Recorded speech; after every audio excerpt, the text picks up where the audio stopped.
If you're looking for a space to connect with a community focused on creativity and well-being, you're in the right place. Welcome to A Concept You, the podcast, where we explore creativity, intentional living, and self-expression. I'm your host, Michaela Ayana. Welcome to the playground. This week on A Concept You, we are exploring creative recovery through curiosity and returning to ourselves. So by the end of this episode, you'll leave with reflections and gentle prompts to help you listen to what keeps calling you and find the courage to follow it, even in the smallest of ways. So let's get into today's episode.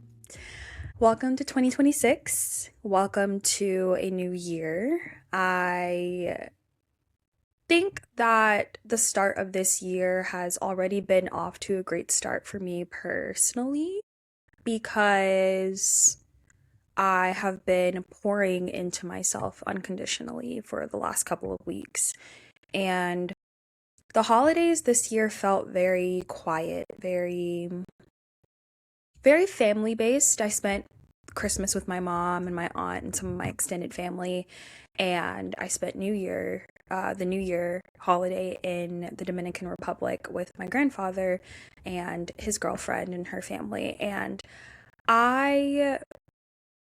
while I was around a lot of people, I still felt very quiet internally, very still. And I feel like I haven't felt that way in a really, really long time because, as you all know, if you've listened to the last couple of episodes, I have been going through a bit of a burnout. And so we are in a recovery phase for that piece of my journey. This is the first extended period of time where I am not met with overwhelming emotions that are guiding my every step. I feel like this is the first time in a while where I do have these very heavy, very deep emotions that I have to process and spend time with before I can feel comfortable reflecting on them. Because I realize that it takes me time to process my emotions, and that's totally okay. But I feel like before I wasn't really giving myself that time and space to do that.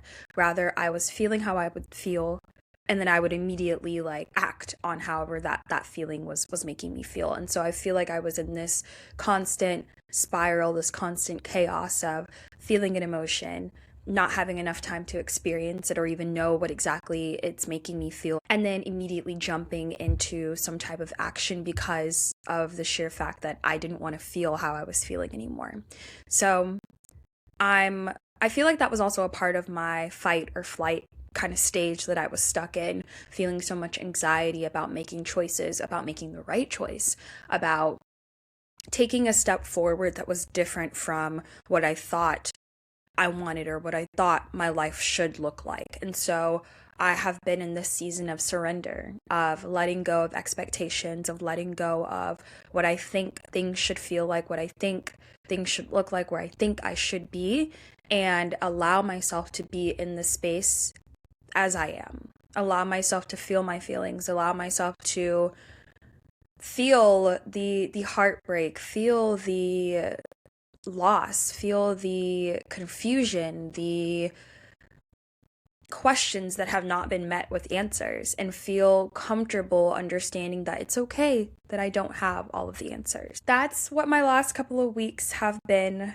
in a nutshell, and I feel very centered.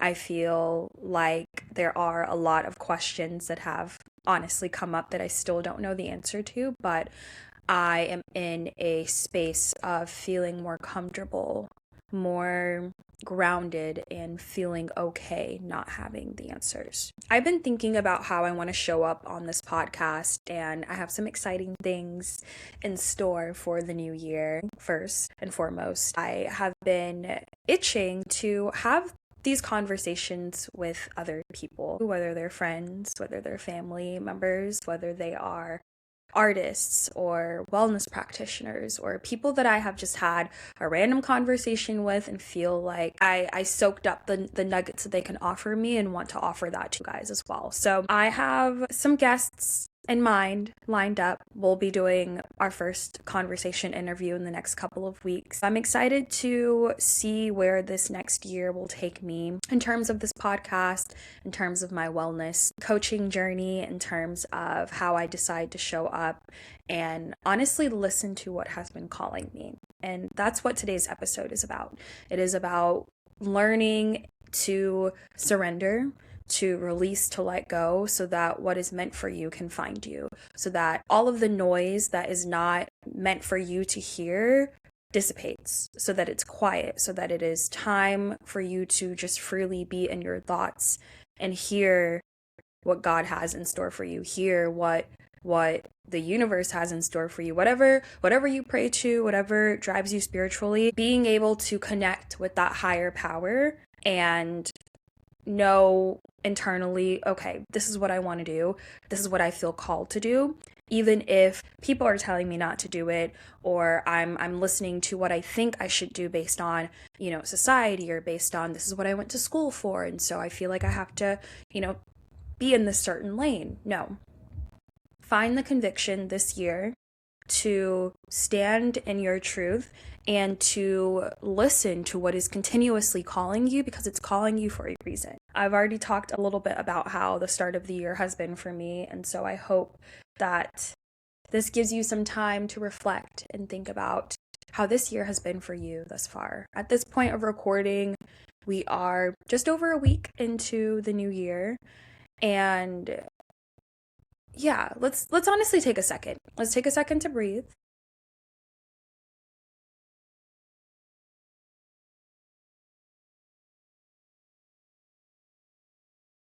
Let's check in with ourselves.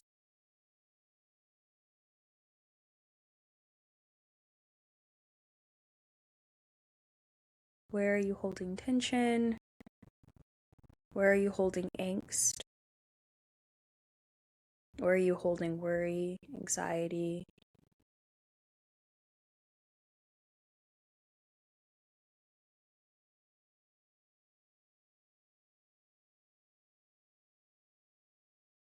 Just take a moment to breathe in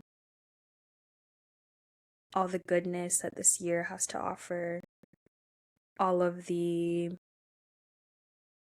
things that you wish to accomplish, all of the things that you're capable of accomplishing. And then when you're breathing out, let go of the worry, let go of the need to have all of the answers. Just ground yourself in this present moment.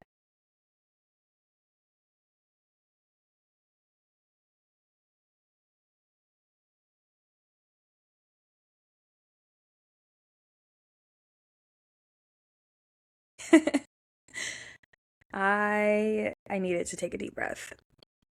I needed to take a deep breath for sure. Let's get into it. I have been dancing more this year. And one of this artist that I met last year and who I invited to my first curated art show, she recently has been going through a lot of different things that I find a lot of similarities in our stories. And one of the things she talked about recently was that she knew she was healing when she started to dance again. And when I heard that, I was like, oh, I relate very heavily to that. I have found myself humming and just having these songs repeat in my head. There's so much childlike energy around her, humming your favorite verse or melody, or just dancing because you hear the music in your head. I'm just in the moment. I'm out of my head. I'm into my body. I have been realizing how much more free I feel with moving my body, with dancing. I have been spending a lot of time focusing on self-care, on recovery, and in this journey, I restarted The Artist's Way. this is my fourth time restarting The Artist Way, and it has brought up a lot around self-care, self-love, around non-negotiables in my self-care, things that have been allowing me to pour unconditionally into myself, into my wellness, into my creativity, into being still. And I feel like this was the part of my surrender that has allowed my softness to return. It has created a space for my softness not to be something that was forced. I feel like I was in this battle of, I want to feel okay, I want to feel calm, I want to feel collected, I want to feel regulated.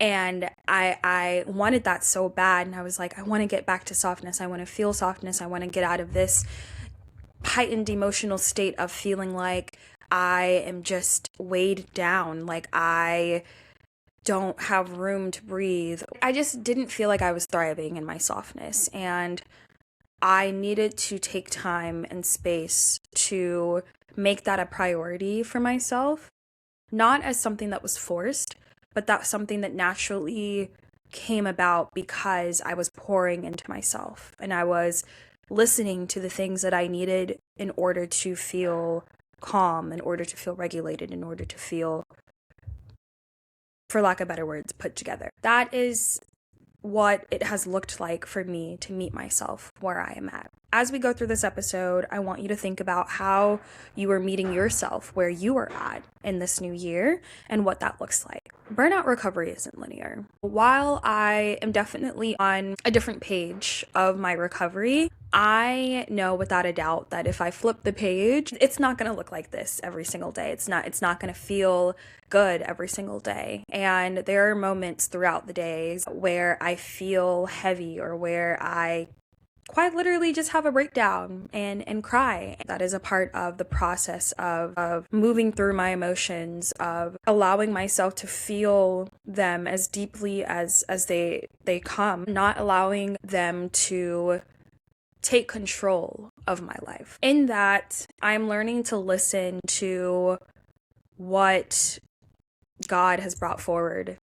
Honestly, the lessons that are kind of being spotlighted, and connecting to my spirituality has been something that has always been a ongoing battle, an ongoing challenge for me, because I grew up not always going to church every Sunday, but then there was an extended period of time where I would go and be with my aunt, uncle, and cousin every weekend. And every single time I would be with them for the weekend, church was a non-negotiable every Sunday, and we would spend hours on end in church.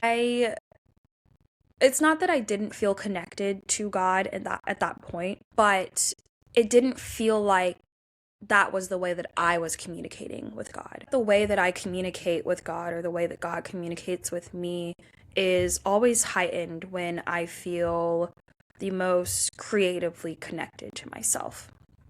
I think that while I still do go to church and often find the community, honestly, that church offers very impactful to how I can connect with my spirituality, I think when I have conversations with God, it's often not in church or not in community. It's the alone time. It's the time where I'm writing in my journal. I'm writing to God, or I'm writing to my future self. I have come to realize that all of these lessons, all of these signs and signals and reminders that have been placed on my mind have been things that I've been rushing away from, that I wasn't necessarily ready to hear. And now that I have gotten myself to a moment of stillness, I am open to receiving all of the lessons, even if I am afraid to take the next step, even if I am afraid of change, even if I am afraid of not having the answers to the questions that have been swirling around in my head. In this burnout recovery, one thing that's been really, really helpful for me is restarting The Artist's Way. This is quite literally the fourth time that I have restarted this book. I received it a couple of years ago as a gift from a friend, and every single year since then, I have tried to restart this book over and over again, or this process rather. And I was flipping through the book. The furthest I had gotten was finishing week 7 and starting week 8. It's a 12-week program. So I had a month left. I don't know why I didn't finish. That's neither here nor there, but there's a reason that I didn't finish then. There's a reason that the fourth time around is happening, because when I was going through the artist way, while I was taking in the lessons, the things that I was kind of uncovering in the process, I don't think they were really sitting where they needed to be sitting. I was taking in all of these notes, all of these lessons, but it wasn't really resonating. I wasn't able to meet myself where I needed to be. I wasn't able to receive all of the things that this book, that this process was opening up, was highlighting, was making clear to me. And so now that I have moved past that shame of feeling frustrated of not completing, the last couple of weeks when I made it that far, I'm realizing now, okay, I wasn't meant to finish the book when I had started it all of those times before. But now, where I'm at, I'm taking it one day at a time. I'm taking it 1 week at a time, one step at a time, and we're moving through the process.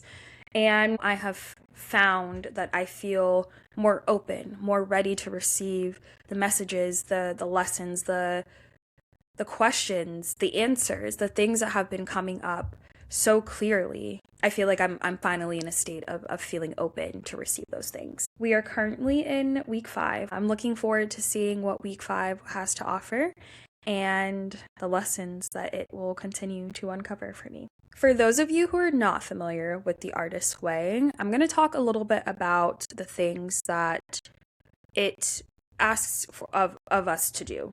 There are two main things, two core tools that Julia Cameron uses in this spiritual path to higher creativity. The first tool is morning pages. These are 3 pages of longhand stream of consciousness writing that is just you and your journal. This is my trusty journal. I have been using this for random notes, for writing down my goals, my affirmations, but mostly it has been used for the Artist Way.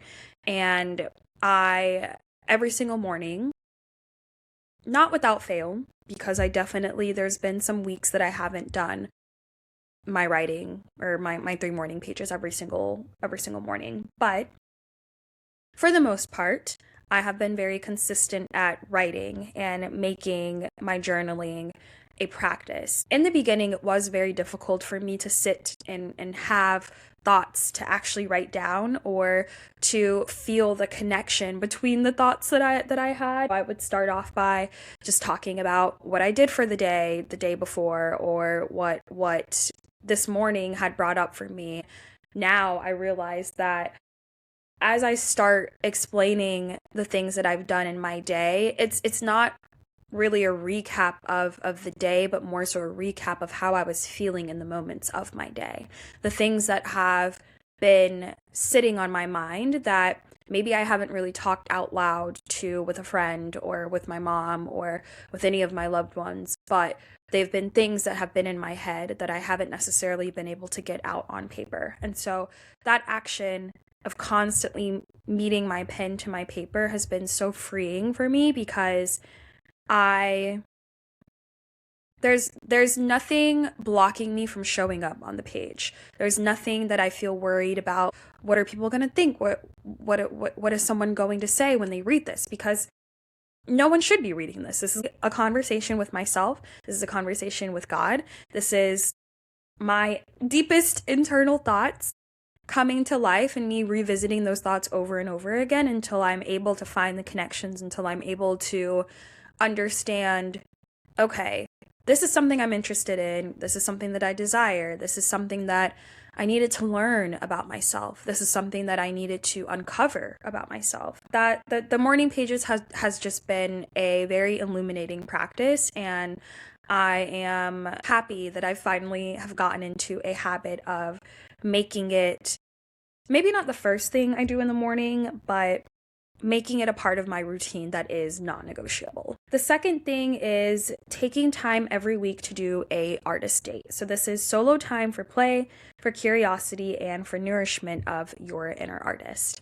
And while, again, I have not been perfect at doing my artist dates, I am I'm letting the free time, I'm letting the creativity guide me to wherever it asks me to be. And so over the last couple of weeks, I just enjoyed being in my own company and just focused on enjoying my solitude, my alone time, and pouring into my inner artist. I have gone to art exhibitions. Yesterday, I spent time in MoMA, just dilly dallying and walking, seeing the art that kind of spoke out to me. I have spent time collaging. That's something that I've been wanting to jump into since taking a break from painting. And that has also brought me immense joy. I actually started collaging with memories and artifacts that I've had from my travels or from the things that people have given me, like handwritten notes and things like that. And that's been very fun. I've been taking more pictures. So because of these artist dates and having these solo, like intentional times to pour into my creativity, I'm finding different mediums. I'm finding different modes of creativity that, one, maybe I've forgotten about, or two, wanted to reconnect with. And it has really it's allowed me to get out of a space where I was creating based on a timeline. Last year, when I was focusing on my solo show, I felt like I was creating for the show and not necessarily creating for the art of creating, for the sake of just releasing what I was feeling as a tool of expression. And so now that I'm in this space of not having timelines to go against and not having, expectations of things that I should be creating, I'm creating from my heart. I'm creating because what I'm making is bringing me joy. And that is the sole purpose, the sole responsibility of how I have been showing up as an artist for myself, for the sole purpose of creating for my joy. It has been a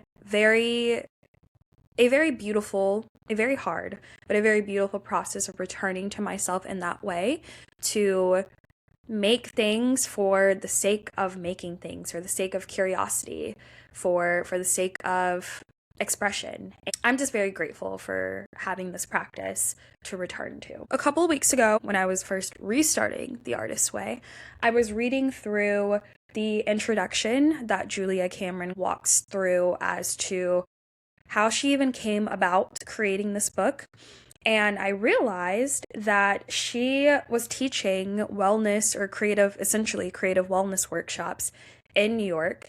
And given the fact that I recently moved here a couple of months ago, I was like, this is what a serendipitous time to be restarting The Artist's Way in the city that this book, this process, this program was created. She talked a little bit about how she felt called, felt compelled, felt like she was told to do these workshops. It's from the Spirit, from God. There was a point where her friends or the people who were experiencing her workshops were telling her, okay, it's time to create this into a program, into something that is tangible so that people can unblock themselves in their own artist journeys. And she spoke about how she led these workshops at a space called the New York Feminist Art Institute. And naturally, being the curious gal that I am, I was like, let me look into this. Let me see if this is somewhere that I could visit. And unfortunately, while they no longer exist as a physical space or even an entity altogether, I did find out that their archives were held at Rutgers University in New Brunswick, New Jersey, which is about an hour and a half outside of the city. So in early November, I found myself taking a midday field trip over to Jersey to New Brunswick. I had made an appointment a week prior to me going and had pulled, because I think at the time I was only able to pull 4 boxes or 6 boxes of their archives at a time, and I think I only pulled 4. I was looking through their photographs, through their fundraising documents, through these like guest list of people that they had as artists, as participants in the events that they threw.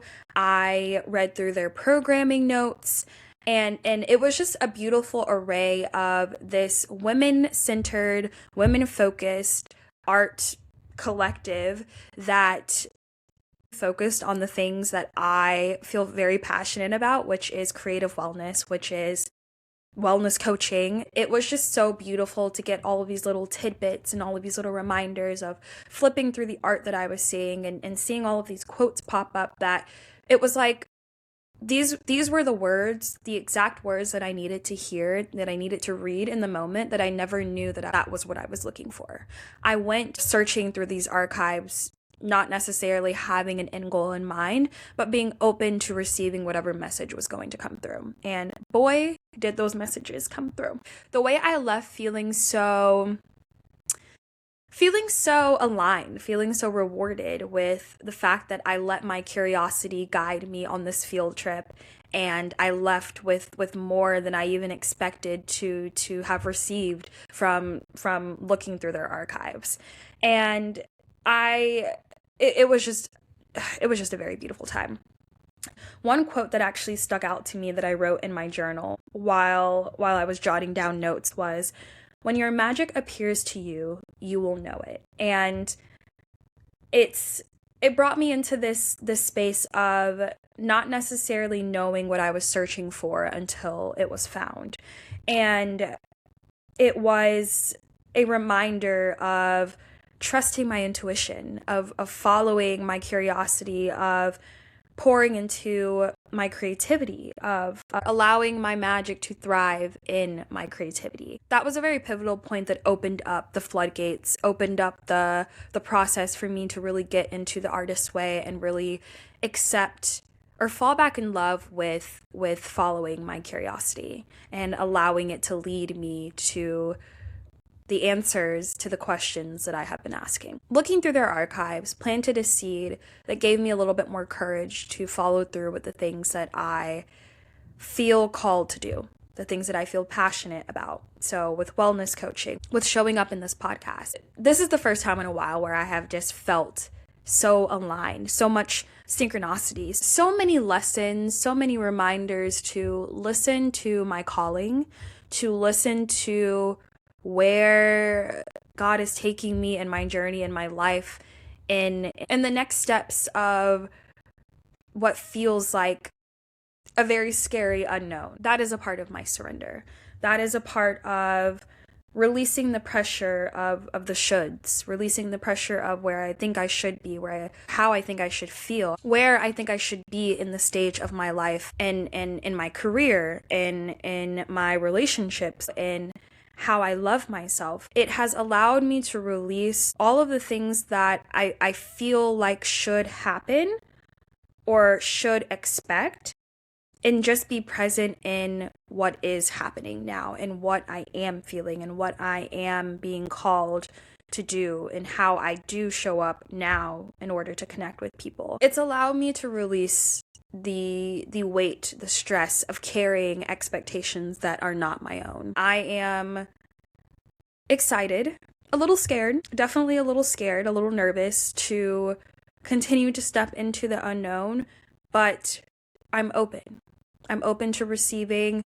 I'm open to trusting that what is meant for me will find me. What is meant for me will return to me. What is meant for me will be mine.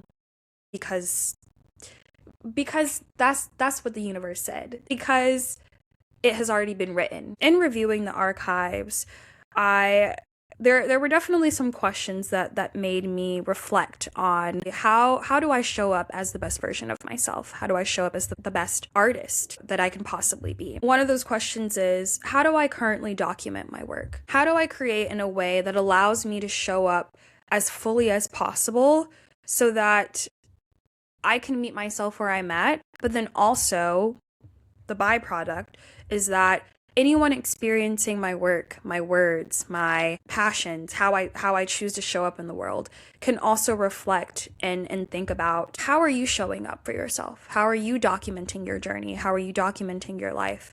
How are you experiencing the things that bring you joy, the things that feel like passion for you? How are you exploring your own curiosity? That is really what I want to leave with you all today, is honoring curiosity as a deeply spiritual and creative practice, whether you call yourself an artist or not, because I always feel like everyone has some type of creative bone in their body, whether that is the way that you put your makeup on, or the way that you dress yourself, or the way that you prepare the food that you nourish your body with, or the way that you move your body, the way that you write or speak. There is some sort of artistry, some sort of creative skill or thing that everyone has. Sometimes it takes time to trust that. It takes time to believe that. This is my ask for you for 2026. Allow your curiosity to guide you. Allow it to bring forward the answers to the questions that you've been asking. Listen to where your curiosity might take you this year. That's all I have for you guys today. Thank you so much for listening. Thank you for being here and tuning in to another episode of A Concept You, the podcast. I'm looking forward to chatting with you guys the next time. As we wrap up today's episode, I want you to think about saying yes to more impromptu field trips, to trusting the clarity that comes through following your intuition, through following your curiosity. And think about, what do you find that keeps returning to you?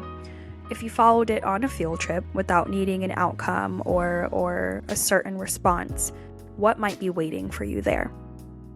Thank you for tuning in to another episode of A Concept You, the podcast. If this episode resonated with you, share it with your loved ones. For more, connect with us on Instagram at aconceptyou, or visit michaelacreates.com/ACY. Until next time, take care.